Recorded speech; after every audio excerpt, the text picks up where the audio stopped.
De graves failles de sécurité sur le site d'Elecam, les données personnelles des électeurs exposées, voici tout ce qu'il faut savoir. Ce lundi, le compte de Rémi Tassing sur Twitter a révélé de graves failles de sécurité sur le site d'Election Cameroun, en cause des négligences techniques majeures qui exposent les données personnelles des électeurs. Depuis le retour en ligne du site de vérification des inscriptions en février 2024, des vulnérabilités permettent d'accéder au nom, date, lieu de naissance, nom des parents, bureau de vote, profession et dans certains cas aux photos de profil des électeurs. Toujours selon l'enquête de Rémi Tassing, l'une des failles repose sur un simple ID enumeration. En gros, en testant des numéros d'inscription séquentiels, il est possible de consulter les données personnelles d'autres électeurs. Ces informations en accès libre peuvent être utilisées pour usurper des identités, manipuler des inscriptions électorales ou compromettre la confidentialité des électeurs. Pire encore, certaines données sensibles telles que le numéro de téléphone ou encore le statut d'invalidité sont également accessibles, ouvrant ainsi la porte à d'éventuelles fraudes ou discriminations. L'enquête nous révèle aussi la présence sur les listes d'électeurs apparemment décédés, quelques incohérences dans l'inscription de certaines personnalités publiques. Une affaire qui met en lumière des manquements graves en matière de protection des données personnelles, alors même que le Cameroun a adopté une loi sur le sujet récemment.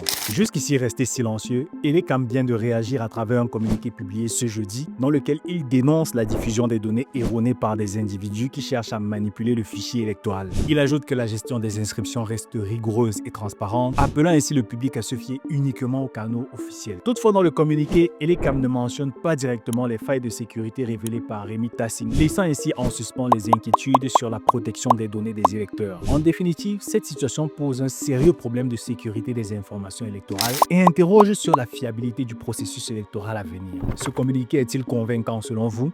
Donnez vos avis dans les commentaires et n'oubliez pas de vous abonner pour rester à l'affût de l'actualité de votre pays.